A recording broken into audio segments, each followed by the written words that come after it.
I'm Cassandra Reynolds, 32, and last month my life imploded. After our heartwarming family reunion at Dad's Montana ranch, I checked my savings account to find $78,000 gone. When I confronted my father, his response chilled me to the bone. He just snorted and said, "We needed it more than you." My stepmother Patricia smirked behind him while my half-sister Heather avoided my eyes. That money represented years of hard work, but more devastating was realizing this betrayal was just the beginning. They'd been planning my financial ruin for months. Before I dive into this nightmare, let me know where you're watching from. Drop a like if you've ever been betrayed by someone you trusted, and subscribe to join our community of survivors. Trust me, what happened next will make your jaw drop. Growing up in Pinewood, Montana wasn't easy. Our family struggled financially after my mother died when I was 8. My father, James, remarried Patricia 2 years later, and soon my half-siblings, Heather and Ryan, joined our fragile family unit. From an early age, I learned to be self-sufficient, working after-school jobs while maintaining perfect grades. Education was my ticket out, and when I earned a full scholarship to Boston University, I seized it without looking back. 15 years later, I'd built a successful career as a financial advisor at a prestigious firm in Boston. My portfolio of high-net-worth clients had grown steadily, and I'd saved diligently. Meanwhile, my family remained in Pinewood, Dad and Patricia running the struggling family ranch, Heather working at the local bank, and Ryan taking community college classes. I'd become the successful one, a role that carried both pride and burden. Despite living across the country, I'd always maintained ties with my family. I sent money for birthdays and holidays, helped pay for Ryan's tuition, and contributed to ranch expenses when emergencies arose. Every Christmas, I'd fly home with expensive gifts and a checkbook ready for the inevitable temporary loan Dad would request. I rationalized it as helping family, but deep down, I knew I was buying their approval. The family reunion last month was Patricia's idea. She called in, April voice syrupy sweet, insisting we all needed to reconnect. "The ranch is finally turning a profit," she claimed. "We want to celebrate with everyone together." I was surprised but pleased, especially when she refused my offer to contribute financially. "We've got it all covered," she assured me. "Just bring yourself." I arrived at the rustic ranch house feeling genuinely optimistic. For the first time, there were no immediate requests for money. Dad seemed more relaxed than I'd seen him in years, giving me a tour of recent improvements to the property. Patricia had prepared an elaborate welcome dinner, and Heather's husband Mike and their 2 children added joyful energy to the gathering. Only Ryan seemed off quieter than usual, avoiding direct conversation. Over the next 3 days, I noticed strange behavior. Hushed conversations that stopped when I approached. Patricia asking unusually detailed questions about my job and clients. Dad showing sudden interest in my retirement planning. One evening, I caught Heather rifling through my overnight bag, claiming she was looking for aspirin. Most disturbing was finding my personal banking folder moved from its zippered compartment to the outer pocket of my luggage. I dismissed my concerns as paranoia. These were my family members, flawed, perhaps, but surely not malicious. On my final night, Patricia proposed a toast, her eyes gleaming as she said to Cassandra, who has so much to share with the world. The words felt odd, but I clinked glasses and smiled, eager to believe in this new chapter of family harmony. The morning I left, Dad hugged me tighter than usual. "You've done well for yourself, Cassie," he whispered. "We're proud of you." Those words meant everything to me. As I drove away, waving at their figures growing smaller in my rearview mirror, I felt a rare sense of familial peace. I had no idea they had already set their plan in motion or that my father's pride was actually calculation. 3 days after returning to Boston, I sat at my kitchen island reviewing client portfolios when my phone pinged with a bank notification. Probably just the automatic transfer to my investment account, I thought, tapping to check. The screen showed my primary savings account balance $346.19. I blinked hard, certain it was a glitch. Just yesterday, that account contained $78,432.57 money earmarked for a down payment on my first home. My heart raced as I logged into my banking app, frantically scanning recent transactions. There they were, 5 separate transfers over 2 days to an account I didn't recognize, draining nearly everything. "This is impossible," I whispered, fingers shaking as I dialed the bank's fraud department. After 40 minutes on hold and answering countless security questions, the representative confirmed my worst fears. "Miss Reynolds, these transfers appear to have been authorized with your account credentials and authentication codes sent to your phone." His voice was professionally sympathetic. "The receiving account belongs to Reynolds Family Holdings, LLC. Reynolds Family Holdings, I'd never heard of it. "Freeze everything now," I demanded. "This is fraud. I never authorized these transfers." "We'll begin an investigation," he promised. "But since the transfers used your credentials and went to an account with your family name, I should warn you that resolution could be complicated." After hanging up, I sat in stunned silence for approximately 20 seconds before rage propelled me to action. I booked a flight to Montana departing that night, threw clothes into a suitcase, and called Heather directly, the only family member who might give me straight answers. "What the hell is Reynolds Family Holdings?" I demanded when she answered. Her response was cold, rehearsed. "You should talk to Dad and Mom about that. They stole from me, didn't they? $78,000, Heather." "Nobody stole anything," she replied sharply. "Family shares with family. You've been hoarding money while we struggled for years." The betrayal cut deep. 4 hours later, I was on a plane to Montana, fury simmering with each passing mile. I rented a car at the airport and drove straight to the ranch, arriving just after dawn. Dad was in the barn when I stormed in, Patricia and Heather rushing from the house when they heard my car. "Where's my money?" I demanded, confronting my father directly. He straightened slowly, setting down a saddle brush. "Figured you'd be back." $78,000, Dad. My life savings. Answer me." Patricia stepped between us. "Don't take that tone with your father. That money is being put to good use." "Good use!" I nearly screamed. "You committed fraud, identity theft. That's my money." Dad's expression hardened. The ranch was going under. Bank was ready to foreclose. We needed capital fast, and you've got plenty. "So you ask me, you don't steal from your own daughter." Heather joined them, forming a wall of family solidarity against me.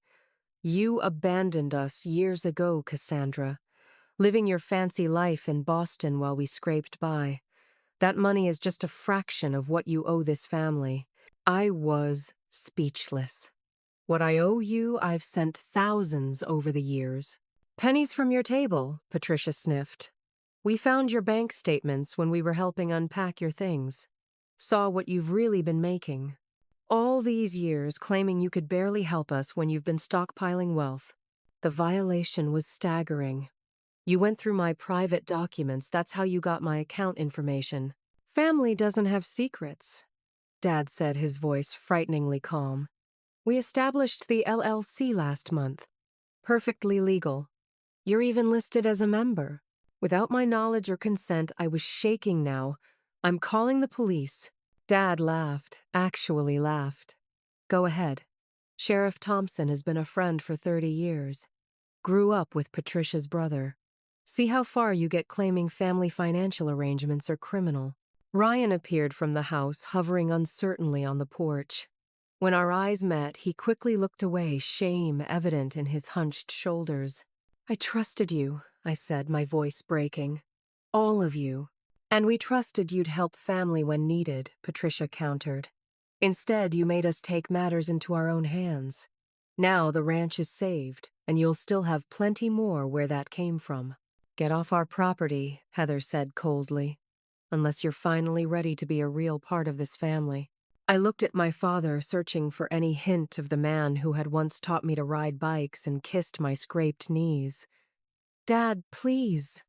This isn't right." His eyes flickered momentarily before hardening again. "We needed it more than you," he repeated, turning away. "Go back to Boston, Cassie. Cool off. Accept that family shares." I left, tears blurring my vision, their united front, watching coldly as I drove away. In the rearview mirror, I glimpsed Ryan stepping toward my departing car before Patricia yanked him back. In that moment, I felt completely alone, cut adrift from the only family I'd ever known. The flight back to Boston was a blur of shock and betrayal. I'd grown up believing family was everything, the one constant in an uncertain world. Now that foundation had crumbled beneath me, leaving nothing but questions and pain. How long had they been planning this? Who had I been sending Christmas gifts to all these years? Had there ever been genuine love? Or was I always just a financial resource to exploit? My apartment felt foreign when I returned, as if the betrayal had contaminated even this space thousands of miles from Montana. I spent the first night sitting motionless on my couch, cycling through disbelief, rage, and devastating sadness. By morning, determination had taken root. I would fight back. Bethany Miller and I had met during our first year at Boston University, becoming fast friends, despite her law focus and my finance track. Now, a successful attorney specializing in financial crimes, she listened in growing horror as I detailed my family's betrayal over coffee in her downtown office. "I've seen some nasty financial disputes," she said when I finished, "but family identity theft at this level is particularly vicious. You need to file a police report immediately." The Boston police officer who took my report seemed sympathetic but not especially hopeful. "Family financial disputes are complicated," he explained, echoing my father's confidence about law enforcement response. "Since they're claiming you're part of this LLC, and there's evidence they had access to your personal information with implicit permission, prosecution becomes difficult." Bethany accompanied me to my bank's regional office the next day. The fraud investigator's findings were disheartening. "The transfers were authorized with your passwords, authentication codes sent to your phone number, and security questions answered correctly," he explained, showing us the activity logs. "From our perspective, this has the markers of legitimate transactions, albeit unusual ones." "They stole that information from my personal documents," I protested. "Which were in your luggage during a voluntary family visit," Bethany added quietly. "The bank's position will be that you failed to safeguard your information." The investigator nodded regretfully. "We can freeze the receiving account, but recovering funds already spent will require court orders. If this were a clear case of third-party fraud, our procedures would be different." That evening, the situation deteriorated further. Unknown numbers began calling my cell phone when I answered. I heard breathing, followed by threats to drop this if you know what's good for you. My work email inbox filled with messages from angry strangers claiming I'd defrauded them, apparently responding to posts Heather had made in community Facebook groups claiming I'd stolen family inheritance money. They're painting me as the villain I told Bethany during our third meeting that week. Dad's friends in Montana are calling my clients, saying I'm under investigation for fraud. I could lose everything I've built. Classic Darvo, Bethany explained. Deny, attack, reverse, victim, and offender. They're preemptively discrediting you to protect themselves. The local investigator assigned to my case called with disturbing news. "Miss Reynolds, we've received some concerning information from authorities in Montana. Your family has provided documentation suggesting you've been experiencing mental health episodes possibly related to financial delusions." I nearly dropped the phone. "That's completely fabricated." "I understand your position," he said carefully, "but they've submitted what appear to be medical records indicating treatment for psychiatric issues dating back several years." After hanging up, I called Bethany in panic. "They're saying I'm mentally ill, creating fake medical records." "They're escalating," she said grimly. "This suggests they're worried about your legal challenge. We need to move quickly before they create more evidence against you." That night, sitting alone in my apartment with the blinds drawn, I reached my first breaking point. The weight of fighting my own family, the people who should have protected me, felt unbearable. I'd lost my savings, my reputation was under attack, and now my sanity was being questioned. For a dark hour, I considered surrendering, accepting the loss, and cutting all ties. My phone buzzed with a text from Bethany. "Don't give up. Predators count on victims getting exhausted and walking away. We'll fight this together." Her words pulled me back from the edge. The next morning, I walked into her office with renewed resolve. What's our next move? We need evidence they planned this, Bethany said, spreading documents across her desk. And we need allies who know the truth about your family. I laughed bitterly. The only people who know my family are their friends in Montana, and they'll never help me. Everyone has enemies, Bethany replied. Everyone leaves trails. And families have secrets that not all members want kept. She was right. And unknown to me then, help was already on its way from the most unexpected source. The text came at 2:17 a.m. from an unknown number. This isn't safe. Need to talk about what they did. Not everyone agreed. Half asleep and suspicious, I almost blocked the number until a second message appeared. It's Ryan. Using burner phone. They don't know. My half-brother had always been the quiet one, easily overshadowed by Heather's forceful personality and seemingly content to follow our parents' lead. We'd never been particularly close, the 14-year age gap, and my early departure from home had seen to that, but I'd always sensed a gentleness in him, absent in the rest of the family. How do I know this isn't a trap? I texted back.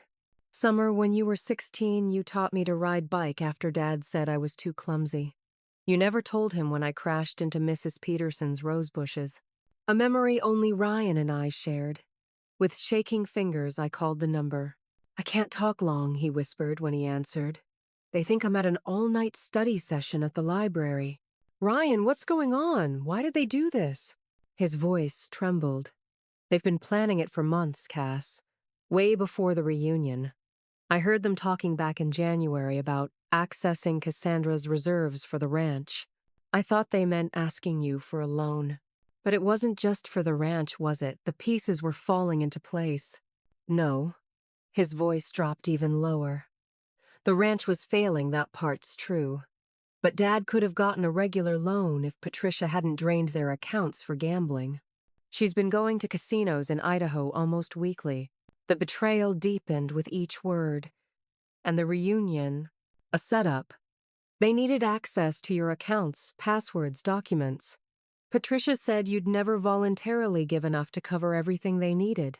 I pressed my hand against my forehead, fighting nausea. And they got Heather involved. Heather's been part of it from the start. She's the one who set up the LLC with her connections at the bank. He hesitated. She's always been jealous of you, Cass. Your success, your independence. When Patricia suggested taking your money, Heather didn't even hesitate. And I couldn't keep the accusation from my voice. Where were you when they were plotting this? I didn't know the full plan until after the reunion, he insisted, voice cracking. When I realized what they'd done, I confronted Dad. He said it was family business and to keep my mouth shut. Patricia threatened to stop paying for my classes if I told anyone. Yet here you are telling me. Because it's wrong, he said simply. And because you were the only one who ever really encouraged me to think for myself. Ryan, I said carefully, I need proof of what they did if I'm going to fight this. Silence stretched between us before he whispered, I've been collecting things. Patricia's phone has text messages about the plan. I took screenshots. And I found copies of the forged documents they created to access your accounts. Hope flickered for the first time in weeks. Can you send them to me? Not all at once. They'd notice if I forwarded everything. But I can send bits over time when it's safe. Ryan, this could get difficult for you. If they find out... I know he interrupted. But this isn't the first time they've done this. My blood ran cold. What do you mean? Patricia did something similar to her previous husband's daughter before she met Dad.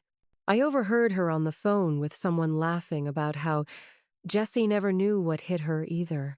And there are others, extended family members, who suddenly stopped visiting years ago. I think they were victims too. The picture emerging was more calculated and sinister than I'd imagined, not a desperate one-time act, but a pattern of predatory behavior. There's more, Ryan continued, voice barely audible. I think they're planning to access your retirement accounts next. I saw Patricia researching how to transfer 401k funds last week. Over the next 2 weeks, Ryan became my covert informant, sending evidence in careful installments. Screenshots of text messages between Patricia and Heather discussing how to mine my financial information. Photos of handwritten notes in Patricia's writing listing my accounts and passwords. A recorded conversation of my father dismissing Ryan's ethical concerns with a chilling family takes care of its own one way or another. Most damning was evidence that the money hadn't gone solely to save the ranch.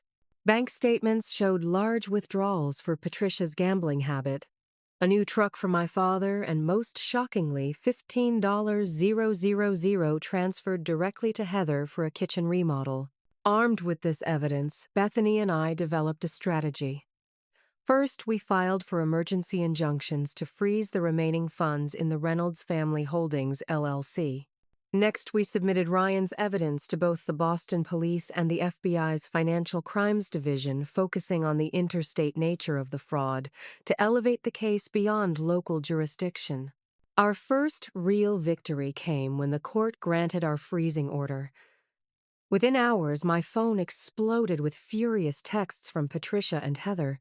My father called repeatedly, leaving voicemails that evolved from angry demands to negotiate to veiled threats about things you don't want exposed. "They're panicking," Bethany observed as we reviewed the messages. "People like this rely on intimidation and isolation. They never expect victims to fight back effectively." But our victory was short-lived. 2 days later, I received an official-looking envelope containing what appeared to be mental health evaluation forms from a Montana clinic diagnosing me with delusional disorder with financial paranoia. The documents looked remarkably authentic, complete with a doctor's signature and clinic letterhead. "They're building their defense," Bethany explained, examining the forgeries. "If they can convince authorities you're mentally unstable, your accusations look less credible." That night, Ryan called in a panic. "They know something's happening. The accounts are frozen, and Patricia is on a rampage. She's talking about having you committed for psychiatric evaluation to protect the family assets from your instability." "Can you get somewhere safe?" I asked, worried for his safety. "Not yet. Finals are next week. If I disappear now, they'll know something's wrong." His voice dropped. "I'll be careful. But Cass, there's something else. I found old financial records in the attic. Patricia's been using your social security number for small credit accounts for years. This wasn't their first theft from you. It was just the biggest. The betrayal ran deeper than I'd imagined, extending back through years of supposed family love. But with each revelation, my determination grew. This wasn't just about recovering my money anymore. It was about stopping a family who had turned financial predation into a way of life. The morning after the accounts were frozen, my professional world began to unravel. My supervisor, Thomas Wright, called me into his office, his expression grave. "Cassandra, we've received some concerning calls about you." He slid several printed emails across his desk. "Multiple clients have contacted us questioning your financial stability and mental health. One mentioned potential fraud charges." My hands trembled as I scanned the correspondence. "These are lies, Thomas. My family stole from me, and now they're trying to discredit me before I can hold them accountable." He nodded cautiously. "I've worked with you for 6 years. I know your character. But until this is resolved, we need to temporarily reassign your clients to protect the firm's reputation." I walked out of his office in a daze. 6 years of impeccable work neutralized by a few strategic phone calls. By lunchtime, 3 clients had requested permanent reassignment, citing concerning information they'd received about me. Back at my apartment, I found my email and social media flooded with messages from extended family members and childhood acquaintances. People I hadn't spoken with in years, expressing everything from concern to outright condemnation. "How could you accuse your own father of theft?" Patricia says. "You're having another breakdown. Your poor family is devastated by your accusations." Heather had launched a full-scale social media offensive. Her public posts painted a heart-wrenching narrative. Her successful but mentally unstable sister had abandoned the struggling family for years, then viciously accused them of theft when they finally asked for help with the failing ranch. She included childhood photos of us carefully selected to show me looking angry or distant, while she appeared loving and connected. The perfect victim narrative, Bethany commented when I forwarded the posts. She's positioning herself as the loyal daughter who stayed to help versus the cold-hearted city girl who abandoned her roots. The next day, Ryan sent a screenshot of the Pinewood County Gazette, our hometown newspaper. The front page headline read, "Local family devastated by daughter's false accusations." The article quoted my father extensively, describing his heartbreak at my mental health struggles and how the family had only accessed shared resources to save our multi-generational ranch. Patricia was portrayed as the steadfast stepmother who had always tried to maintain family bonds, despite Cassandra's resistance. No one had contacted me for comment. The campaign extended beyond public opinion into my professional life. Anonymous negative reviews appeared on financial advisor rating websites. Unstable and untrustworthy, read one. Questionable ethics and erratic behavior, claimed another. A colleague forwarded an email Patricia had sent to my entire client list, expressing family concern about my mental state and suggesting they verify their accounts hadn't been mismanaged. "She's trying to destroy everything I've built," I told Bethany during an emergency meeting. "How is this even legal?" "Defamation is notoriously hard to prove, especially within family contexts," she explained. "They're careful to frame everything as concern rather than direct accusations. And they're counting on the fact that fighting each statement individually would be prohibitively time-consuming and expensive." My isolation deepened when I discovered my landlord had received an anonymous letter suggesting I was engaging in illegal financial activities from my apartment.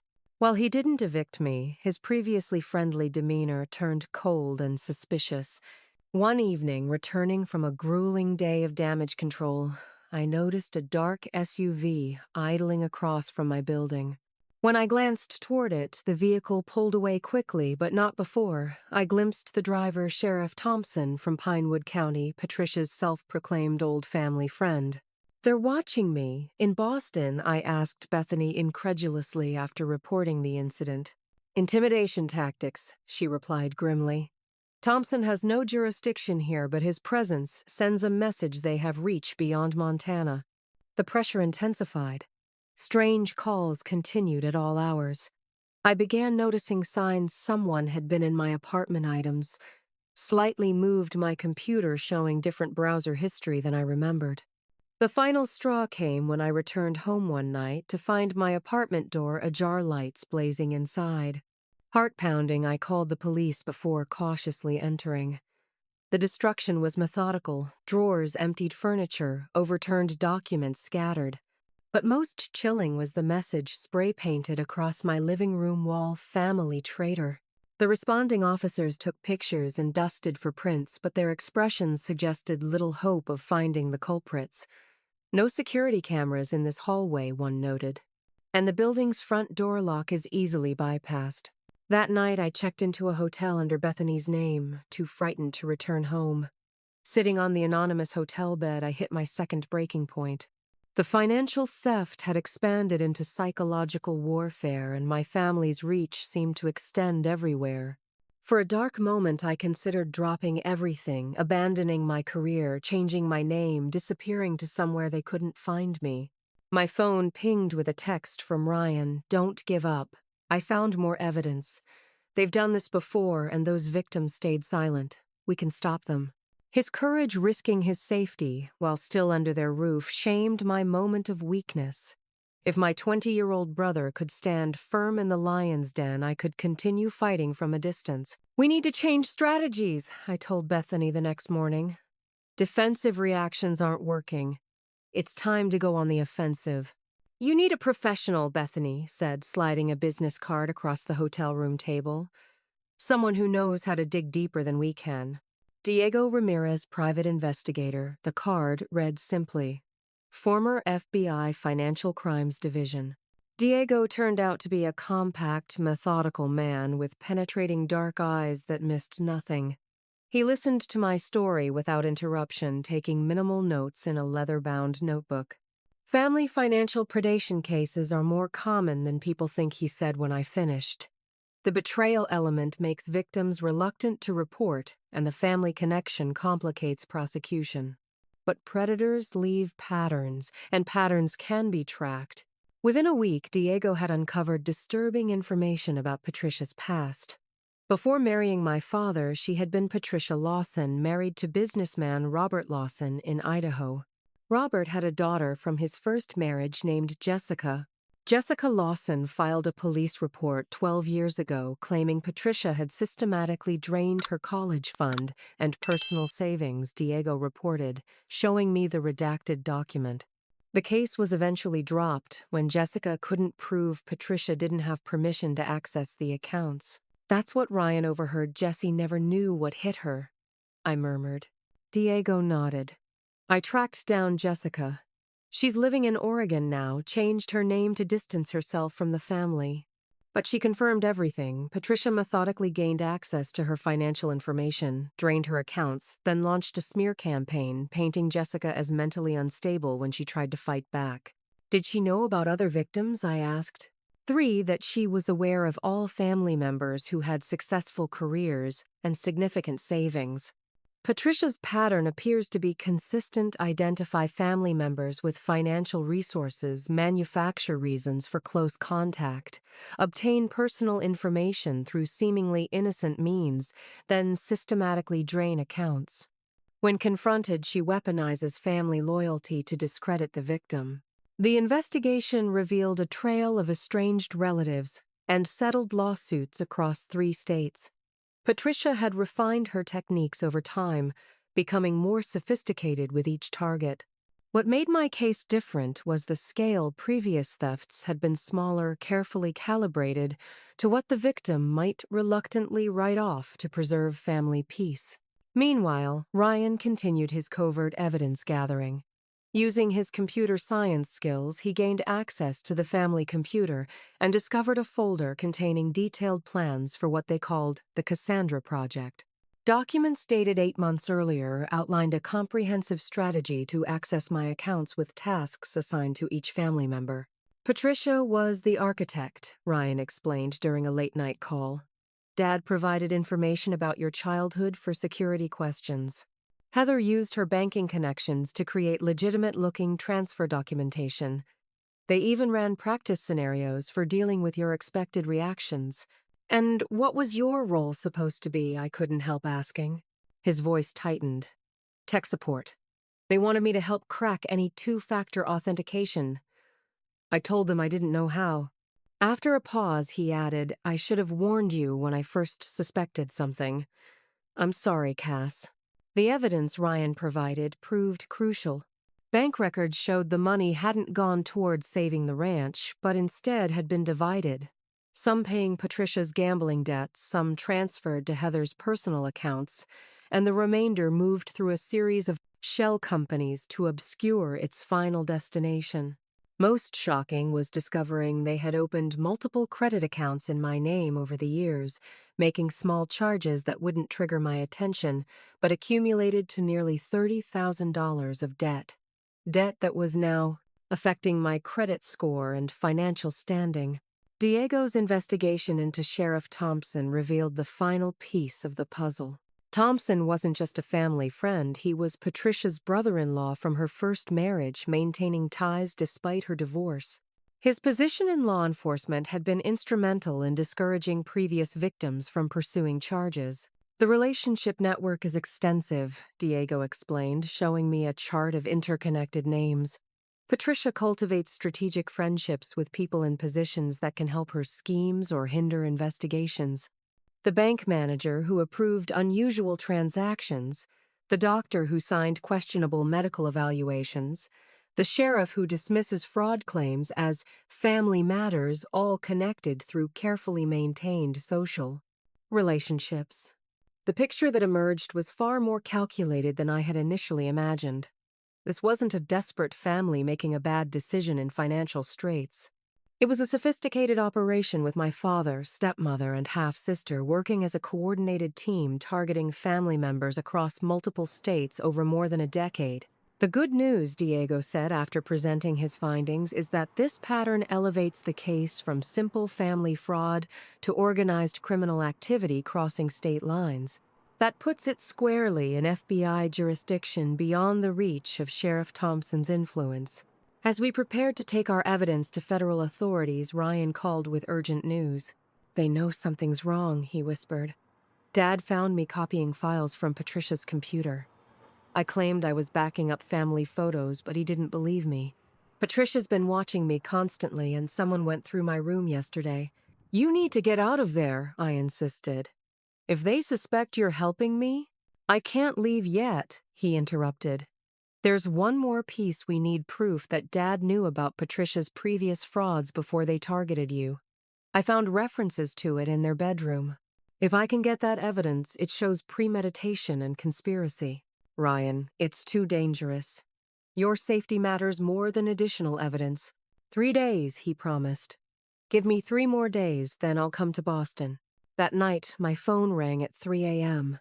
It was Ryan, his voice trembling. "They know," he said simply. Patricia found the burner phone. "Dad's furious. They're saying you manipulated me, that I'm betraying the family." I could hear shouting in the background, heavy footsteps approaching. "Ryan, are you safe?" "I have to go," he whispered. "They're coming. But Cass, I sent everything to your email before they found out. All of it. Use it to stop them." The line went dead. Minutes later, I received a different call from my father. "You've corrupted my son," he growled, rage distorting his voice. "Turned him against his own family." "Dad, please." "You listen to me," he cut in. "Drop this vendetta now, withdraw all complaints and accusations, or Ryan will suffer the consequences. Family protects its own or punishes betrayal." Before I could respond, Patricia took the phone. "Ryan confessed everything, Cassandra. He's told us how you manipulated him, threatened him, forced him to fabricate evidence against us. His statement has already been notarized. Think carefully about your next move." The line disconnected, leaving me in terrified silence. Minutes later, my email pinged with Ryan's promised evidence and a brief message. "Don't believe anything they say I've confessed to. I stand by everything I've sent you. Do what you need to do. I'll be okay." But would he? The thought of Ryan facing their wrath alone was unbearable. Yet the evidence he'd risked everything to provide might be our only chance to stop their predatory pattern permanently. That night, I faced an impossible choice between protecting my brother and using his evidence to bring my family to justice. By morning, I'd made my decision: we would move forward with the case, but my priority had shifted from recovering my money to extracting Ryan from danger. "We need to be smarter than they are," I told Bethany and Diego during our strategy session in my temporary apartment. Ryan's final evidence dump had provided the missing pieces: complete documentation of Patricia's previous frauds, my father's knowledge of them, and their meticulous planning for what they'd called the Cassandra project. "They expect you to either cave to protect Ryan or charge in like an avenging angel," Diego observed. "Either way, they've prepared counterattacks."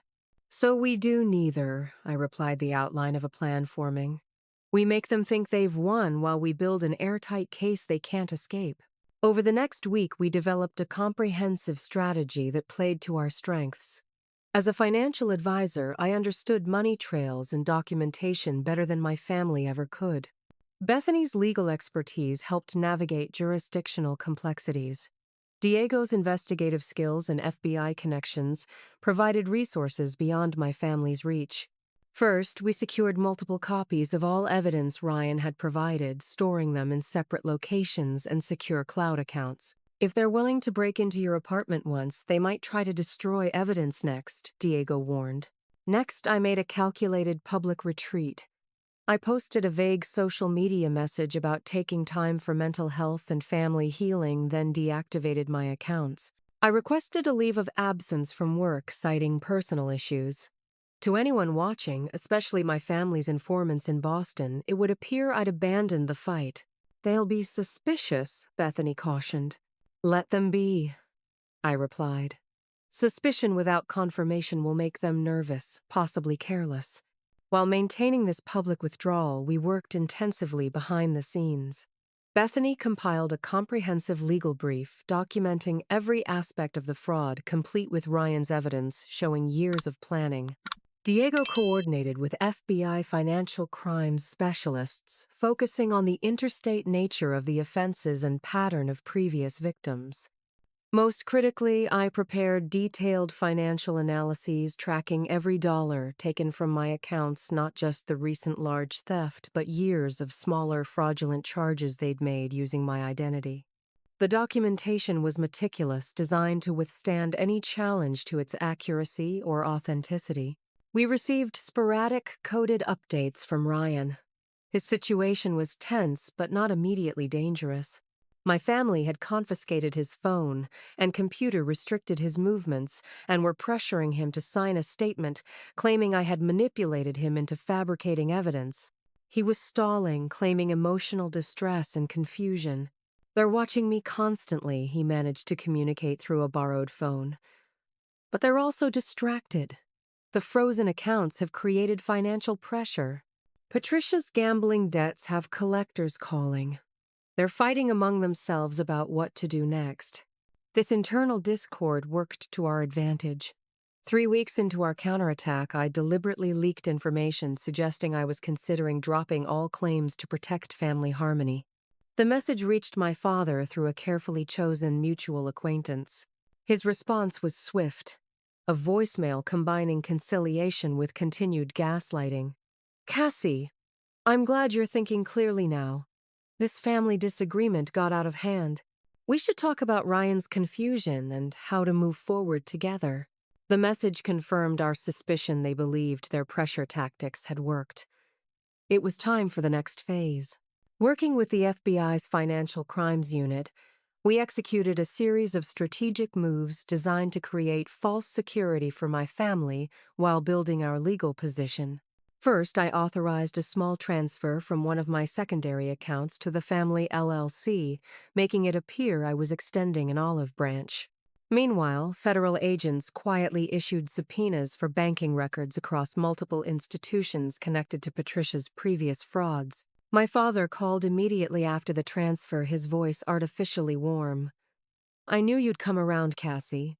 Family always finds a way back together." "I've been thinking a lot about family loyalty," I replied carefully. "About what we owe each other."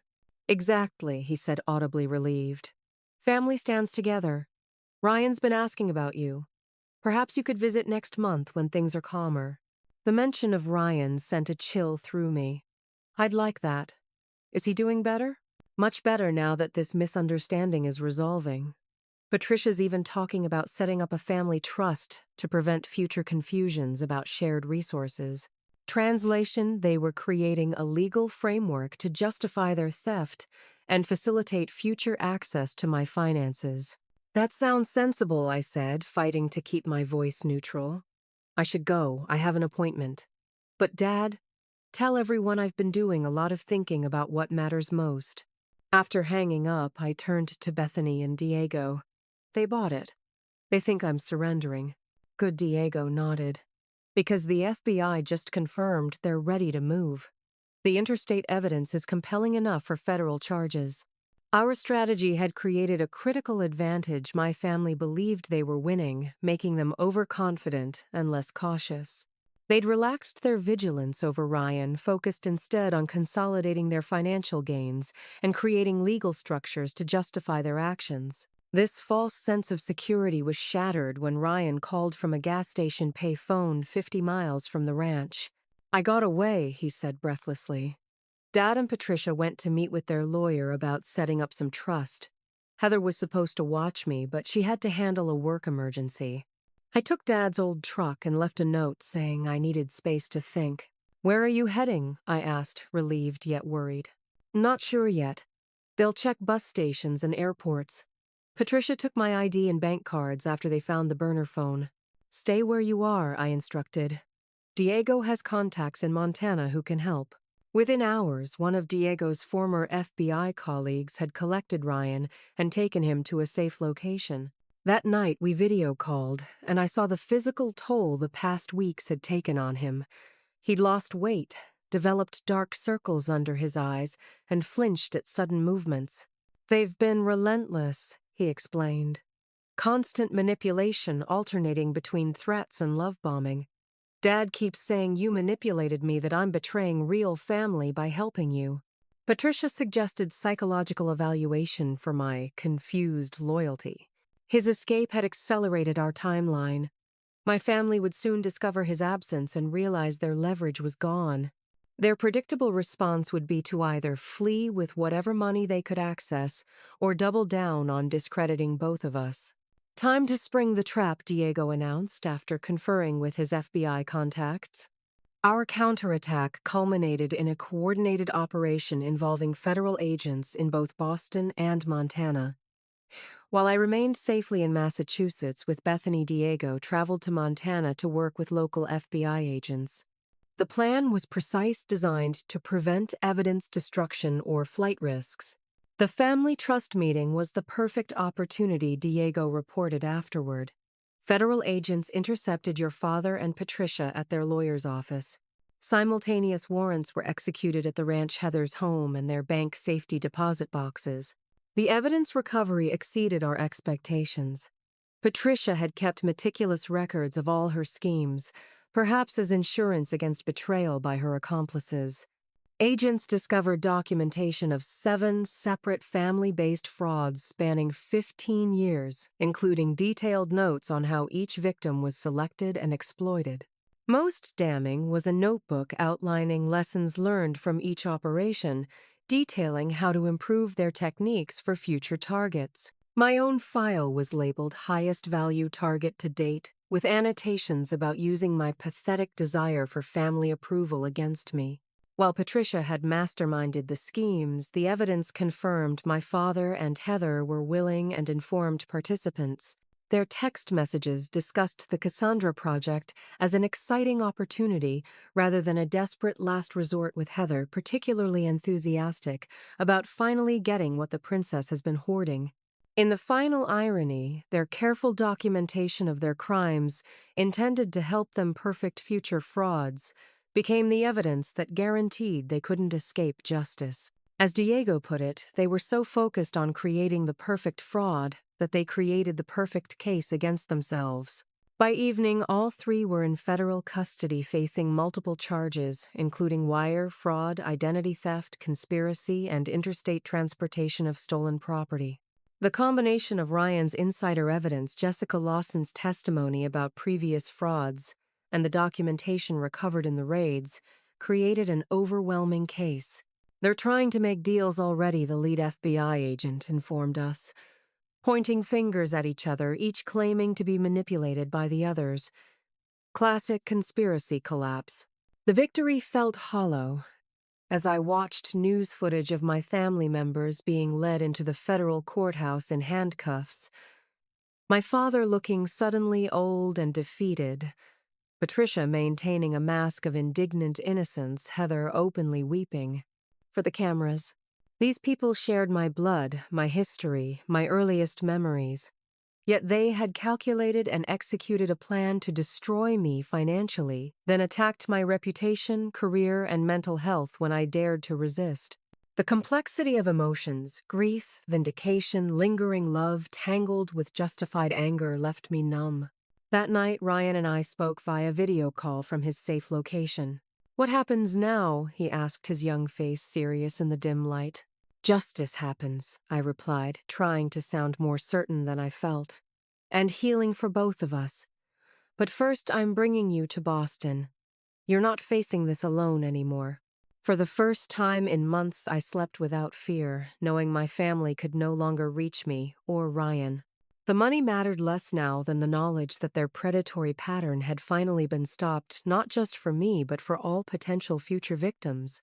3 months after the arrests, I returned to Montana for the first time since discovering the theft. The federal courthouse in Helena stood imposing against the mountain backdrop, its granite facade, a fitting symbol for the weight of justice about to be delivered. Bethany walked beside me up the broad steps, her briefcase containing the victim impact statement I'd labored over for weeks. Ryan followed a few paces behind, his nervous energy palpable. At 20, he was facing the prospect of testifying against the only parents he'd ever known. "You don't have to do this," I told him for the 100th time. "The prosecution has enough evidence without your testimony." He squared his shoulders, a glimpse of the man emerging from the boy I'd always known. "I need to do this. For me as much as for you." Inside, the courtroom's hushed atmosphere heightened the surreal quality of the moment. After months of investigation, documentation, and legal maneuvering, the case of United States versus Reynolds et al. Was finally proceeding to trial, though trial was perhaps a technical term at this point. "The prosecution has reached plea agreements with two of the defendants," Bethany explained as we took our seats. "Your father and Heather have agreed to plead guilty to reduced charges in exchange for testimony against Patricia. Only Patricia is still maintaining her innocence and proceeding to trial." This development wasn't surprising. Diego's investigation had established Patricia as the architect of the scheme, with my father and Heather as willing but secondary participants. When faced with the mountain of evidence against them, they'd predictably turned on the mastermind. The proceedings began with a clinical efficiency that belied the emotional chaos at their center. My father entered first, escorted by U.S. Marshals. His orange jumpsuit hung loosely on his frame, 3 months of detention having melted away his robust rancher's physique. When his eyes met mine across the courtroom, he quickly looked away, shame or defiance, I couldn't tell which. Heather followed, her previously confident demeanor replaced by a studied performance of remorse. She'd styled her hair in a modest ponytail, removed all makeup, and adopted a hunched posture that screamed repentant sinner. When she spotted Ryan beside me, tears immediately filled her eyes, tears I suspected she'd practiced producing on command. Patricia entered last, head high, expression composed. Unlike my father and Heather, she'd clearly prepared for this moment, wearing her detention center uniform as if it were designer clothing. Her eyes locked on mine, without flinching, a slight smile playing at the corners of her mouth.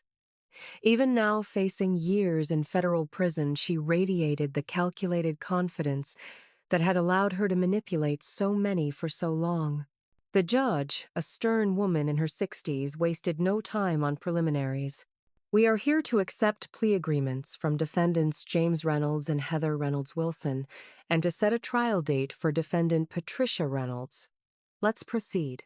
My father's guilty plea came first, his voice barely audible as he admitted to conspiracy, wire fraud, and identity theft.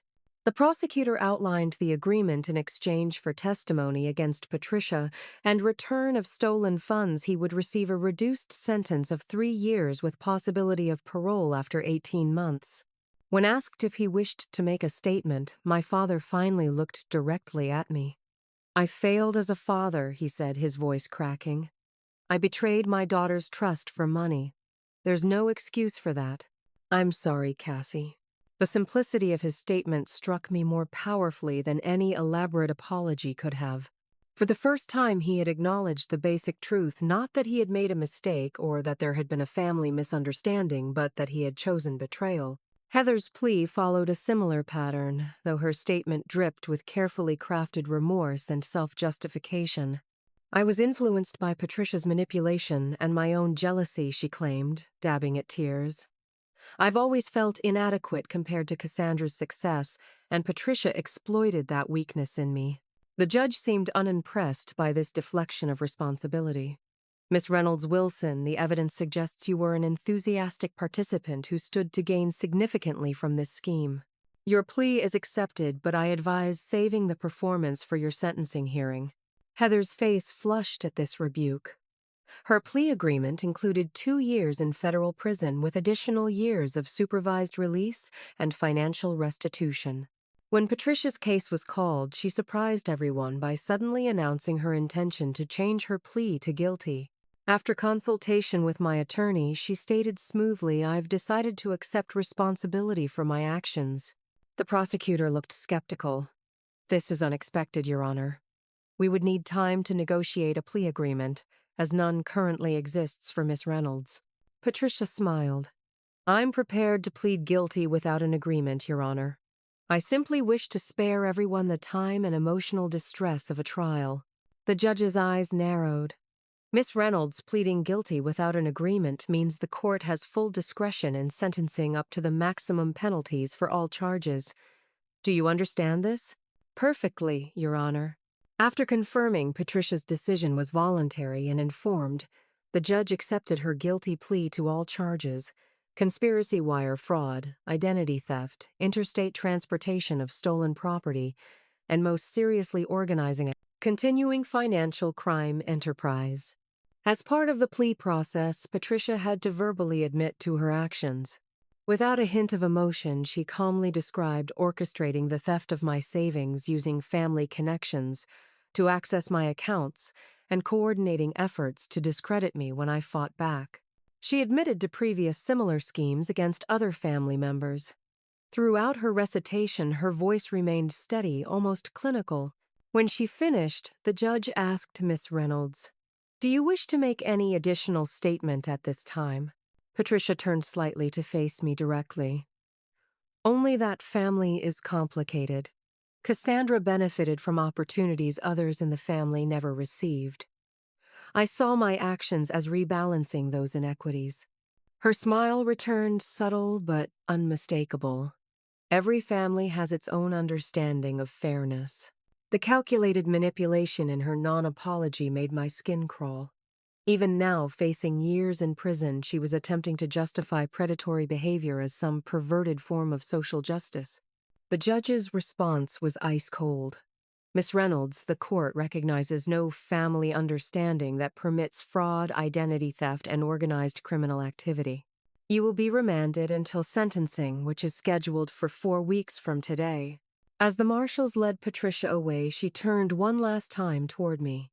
"This isn't the end, Cassandra," she called out, her voice carrying across the courtroom. "Family always finds its way back together." The threat for it was clearly a threat sent a chill down my spine. Even in defeat, Patricia maintained the certainty that she would eventually regain control. Outside the courthouse, reporters clustered on the steps. Diego had prepared us for this moment, coaching both Ryan and me on brief, factual statements that would satisfy the media without creating sensation. The justice system worked as it should, I told the assembled microphones. Financial predators should understand that family relationships don't provide immunity from consequences. Later that evening, Ryan and I sat on the hotel balcony, overlooking Helena, both emotionally drained from the day's events. "Do you think Dad really meant his apology?" Ryan asked, staring into his untouched coffee. I considered the question carefully. I think he's genuinely sorry he got caught. Whether he's sorry for the betrayal itself, I don't know. Maybe he's beginning to understand what he destroyed. And Patricia regrets nothing except failure, I said with certainty. She sees relationships as transactions, family as a resource to exploit. That won't change even in prison. What about Heather? I sighed, thinking of my half-sister's performance in court. Heather's always needed someone to follow. She followed Patricia into this, and now she's following the script her lawyer gave her for minimum consequences. Ryan nodded slowly. And me. Where do I fit in all this? The question broke my heart. At 20, he should have been focused on college and friends and discovering his path, not navigating the wreckage of family betrayal and criminal proceedings. "You're the one who chose integrity when it was hardest," I told him. "That makes you the strongest of all of us." A month later, we returned for the sentencing hearings. My father received his negotiated 3 years. Heather, despite her tearful pleas for leniency as a mother of young children, received the full 2 years in her agreement. Her husband's parents would care for their children during her incarceration. Patricia's sentencing was the main event. Without a plea agreement, she faced the full range of penalties for her crimes. The prosecution presented testimony from multiple previous victims, including Jessica Lawson, who described how Patricia's theft had forced her to abandon college plans and spend years rebuilding her credit. When my turn came to deliver a victim impact statement, I approached the podium with the paper Bethany and I had prepared. But facing Patricia's calculated composure, I set the prepared remarks aside. Your Honor, I came with a statement about financial impact and psychological harm, but sitting here, I realize what Patricia Reynolds truly stole wasn't money. She stole the foundation of trust that families should provide. She poisoned the meaning of words like loyalty and love, turning them into weapons. No prison sentence can restore that. But it can ensure she never does this to another family. The judge nodded thoughtfully before turning to Patricia. Does the defendant wish to make a statement before sentencing? Patricia stood smoothly. Your Honor, I've accepted responsibility by pleading guilty. I recognize that my understanding of family obligation differs from the court's. I only ask that you consider that there are always multiple perspectives in family matters. Miss Reynolds, the judge replied sternly, this court deals in law, not perspectives, and the law is exceedingly clear about fraud, identity theft, and organized criminal enterprises. The sentence, when delivered, exceeded even the prosecution's recommendations: 15 years in federal prison without possibility of parole, for 5 years, followed by 10 years of supervised release. Additionally, Patricia was ordered to make full financial restitution to all identified victims. As the marshals led her away, Patricia maintained her composure, but when she passed Ryan in the gallery, she hissed, "Traitor to your blood," loud enough for those nearby to hear. Ryan flinched, but held his ground, watching steadily as the woman who had manipulated his entire life disappeared through the courthouse doors. Outside, away from cameras and reporters, I finally broke down months of tension, releasing in racking sobs. Bethany and Diego stood guard, shielding us from curious onlookers, while Ryan awkwardly patted my shoulder. "It's over," he said softly. "They can't hurt you anymore." But even then, with justice formally delivered, I knew the deeper wounds would take much longer to heal. The betrayal had fundamentally altered how I viewed family trust and my own judgment. Those injuries wouldn't disappear with a court verdict, no matter how satisfying. The legal battle had ended in victory. The emotional reckoning was just beginning. 6 months after the sentencing, I stood in my newly purchased Cambridge townhouse, surrounded by moving boxes and fresh possibilities. The morning sun streamed through uncurtained windows, illuminating spaces not yet defined by daily routines or accumulated memories, a blank canvas for the life I was rebuilding. Financial recovery had been straightforward if tedious. The FBI had frozen most of the stolen funds before they could be dispersed, and the court-ordered restitution ensured eventual recovery of the remainder. More complicated was repairing my professional reputation and credit history. With Bethany's legal guidance, I'd systematically addressed the fabricated reviews, fraudulent accounts, and manufactured mental health concerns my family had spread. My firm had eventually welcomed me back, but the experience had changed my professional goals. I was now establishing my own financial advisory practice, specializing in helping victims of financial exploitation rebuild their lives. The business cards on my new desk read Cassandra Reynolds, CFP, Rebuilding Financial Security After Fraud. The doorbell rang, interrupting my unpacking. Ryan stood on the porch, duffel bag slung over one shoulder, laptop case over the other. At 21, he'd grown taller in recent months, his previously hunched posture straightening as he distanced himself from our family's shadow. "The guest room is upstairs on the left," I said, stepping aside to let him in. "Sorry about the boxes everywhere." "Better than a dorm room," he replied with a shrug. After leaving Montana, Ryan had transferred to Boston University to study computer science, specializing in cybersecurity. Our agreement was simple. He could stay with me during semester breaks in summer while working part-time at a tech startup where Diego had connections. As Ryan carried his bags upstairs, I returned to unpacking kitchen items, marveling at how thoroughly our relationship had transformed. Before the theft, we'd been distant relatives connected by obligation rather than choice. Now we were building something that felt more authentic, a relationship based on mutual respect and shared experience rather than mere biology. The recovery process hadn't been linear. There were still nights I woke in panic, convinced someone was accessing my accounts or breaking into my home. Therapy had helped name these responses: hypervigilance, trust issues, complex family trauma. Naming them didn't eliminate them, but made them manageable opponents rather than overwhelming forces. Ryan's path had been equally complicated. He carried both the pain of betrayal and the guilt of having been raised by people capable of such calculated harm. Sometimes I wonder how much of them is in me, he'd confessed during one late-night conversation.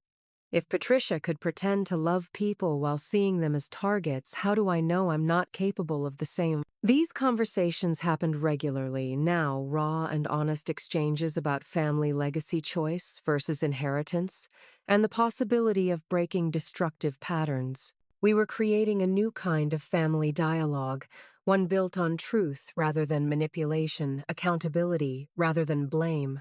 My phone buzzed with a text from Bethany's still on for dinner tonight. Diego's bringing that detective friend he wants you to meet.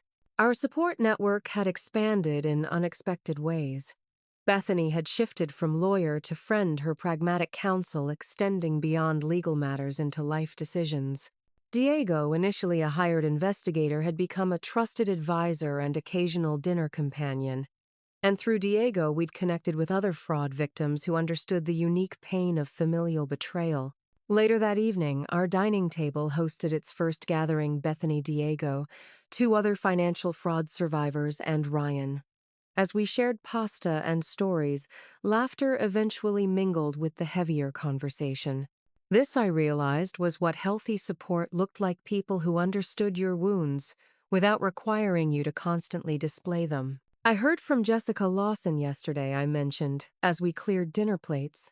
Jessica had become an unexpected ally, her experience with Patricia giving her unique insight into our situation. She's considering starting a support group for victims of family financial abuse. Good Bethany nodded. There's still too little recognition of how family relationships complicate financial crimes. The emotional damage often exceeds the monetary loss. Diego added Patricia's case has actually become a training example for new financial crimes investigators. The systematic way she targeted family members, the documentation patterns, it's unfortunately a textbook case. Ryan, who had been quietly listening, finally spoke. Have either of you heard anything about Dad or Heather? The room quieted. We rarely discussed my father or half-sister, their names, still carrying emotional landmines. Your father has completed mandatory financial counseling, Diego replied carefully. He's working in the prison woodshop. According to my contacts, he's been a model inmate. And Heather, struggling more with adjustment, her appeal was denied last month. Ryan nodded, absorbing this information without visible reaction. Later, when the others had left, he helped me wash dishes in companionable silence. I've been thinking about visiting Dad, he finally said, eyes fixed on the plate in his hands. Not for him, really. For me? I measured my response carefully. What are you hoping to get from that? Answers, maybe. Or just closure, I don't know. He set the plate in the drying rack. Would that bother you? If I went, the question revealed how far we'd come, Ryan, considering my feelings while still asserting his own needs. 6 months ago, he wouldn't have asked. He would have either hidden his intentions or abandoned them to avoid conflict. Your relationship with Dad is yours to navigate, I told him honestly. I'm not ready to see him myself, but I'd never stand in your way. He nodded, relief evident in his expression. What about Patricia? Would you ever... No, I interrupted, the certainty absolute. Some betrayals can't be bridged. Patricia sees people as resources to exploit. That won't change. We finished the dishes, the conversation shifting to his upcoming semester and my business launch. The difficult topic hadn't disappeared, but we'd learned to address it without letting it dominate our interaction. 3 weeks later, I received a carefully printed letter from the Federal Correctional Institution in Waseca, Minnesota. I recognized my father's handwriting on the envelope immediately, but let it sit unopened on my desk for days, uncertain whether reading his words would aid healing or reopen wounds. When I finally opened it, the letter was brief. Cassandra, prison gives a man time to think. I've been thinking about where things went wrong. Not just the theft that was clearly wrong from the start, but long before that I failed as your father. I chose Patricia's influence over my responsibility to protect you. I justified betrayal by telling myself family resources should be shared when really I was just being selfish and weak. I'm not asking for forgiveness. I don't deserve it. But I wanted you to know that I understand what I destroyed and I live with that knowledge every day. If you ever want to talk, I'm here. If not, I understand. Dad, the letter contained no excuses, no emotional manipulation, no subtle attempts to shift blame. Just a simple acknowledgement of failure and wrong. I couldn't determine if this represented genuine change or was merely the product of prison rehabilitation programs. Perhaps it didn't matter. The letter existed as one data point in an ongoing evaluation, neither erasing the past nor determining the future. I showed it to my therapist during our next session. Do you think I should respond? I asked. That depends, she replied thoughtfully. What would a response do for your healing process? Not yours.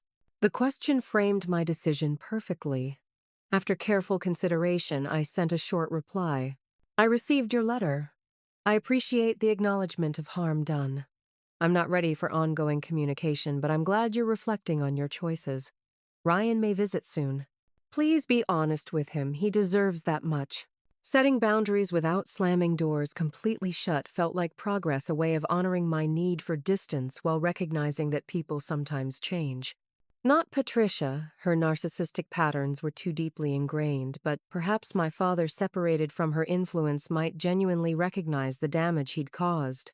As autumn painted Cambridge in brilliant colors, my new practice grew steadily. Many clients came through referrals from advocacy organizations for fraud victims, while others found me through the financial literacy workshops I'd begun offering monthly. The work was both professionally challenging and personally healing, transforming my traumatic experience into expertise that helped others. Ryan thrived in his computer science program and his part-time cybersecurity work. He eventually visited our father twice, returning from these meetings with complex emotions, but also a growing sense of his own separate identity. He's just a flawed man, Ryan observed after his second visit. Not a monster, not a hero, just someone who made terrible choices. That perspective, seeing our family members as neither demons nor misunderstood victims, but as deeply flawed people who had made inexcusable choices, became central to our healing. It allowed us to acknowledge the pain they'd caused without letting it define our future. On a crisp November evening, exactly 1 year after the court proceedings, I hosted another dinner gathering. The table had expanded to include new friends, colleagues, and even Jessica Lawson, who had traveled from Oregon to speak at a financial fraud prevention conference we'd organized together. As conversation flowed around the table, I observed the connections forming between these people from different parts of my life. None were related to me by blood, yet they demonstrated the care, respect, and support that family should ideally provide. A toast, I said, raising my glass. To chosen family, the people who earn our trust rather than expecting it as a birthright. Glasses clinked as affirming responses echoed around the table. Ryan caught my eye from across the room and gave a slight nod of understanding. We had both learned that family isn't defined by genetics, but by how people treat each other, by respect, honesty, and genuine care, rather than exploitation disguised as love. The betrayal had cost me my savings, temporarily damaged my career, and shattered my naive trust in family bonds.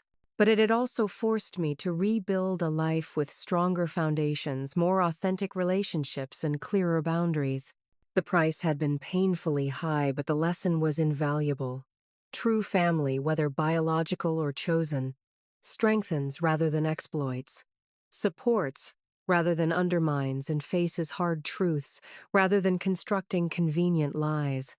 As my guests lingered late into the evening, sharing stories and laughter, I recognized the fundamental truth that had emerged from the wreckage of betrayal. We cannot choose the family we're born into, but we absolutely can choose the family we build. And sometimes the family we build after devastation is stronger than what existed before, not despite the fractures, but because of how mindfully we repair them. What would you do if someone you trusted completely betrayed you? Have you ever had to rebuild trust after a major betrayal? I'd love to hear your thoughts in the comments below. If this story resonated with you, please hit the like button and subscribe for more content about overcoming life's challenges. Remember, sharing your experiences might help someone feeling alone in their struggle. Thank you for listening to my story. And remember, family is defined by actions, not just blood. Take care of yourselves and those you truly love.